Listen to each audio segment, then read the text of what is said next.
Hello everyone and welcome back to another new video.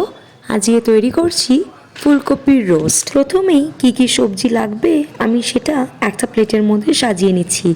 এখানে আছে ফুলকপি, পনির, একটা আলু, অল্প রসুন, আদা, পেঁয়াজ আর সাদা তেল, আর সাথে রয়েছে কাজু, চারমগজ, কিশমিশ। কাজু, চারমগজ, কিশমিশটা আমি একটু জলে ভিজিয়ে রাখছি।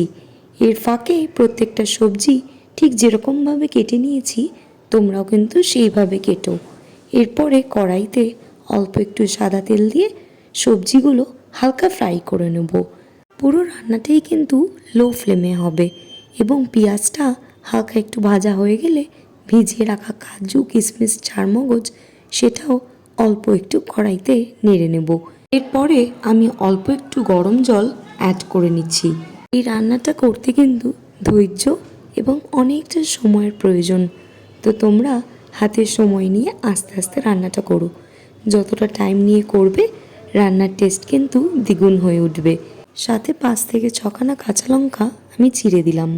এখানে 2 টেবিল স্পুন আদা এবং 2 টেবিল স্পুন রসুন আমি পেস্ট করে নিয়েছি। সাথে আগের পেস্টটা এখানে একটুখানি ঠান্ডা করে নেওয়ার পরে মিক্সারে পেস্ট করে নেব। অল্প একটু সাদা তেল দিয়ে আলু এবং মিডিয়াম সাইজের একটা ফুলকপি নিয়ে নিয়েছিলাম আর একটা প্যাকেট পনির আস্তে আস্তে প্রত্যেকটাই কিন্তু খুব সুন্দরভাবে ভেজে নেব। ফুলকপিটা প্রায় 60% আমি কিন্তু এখানে ফ্রাই করে নিয়েছি, সাথে পেস্টটাও করে নিচ্ছি। মিক্সারে আমি এমনভাবেই পেস্টটা করে নিয়েছিলাম যাতে কোনো রকম লাম্পস না থাকে।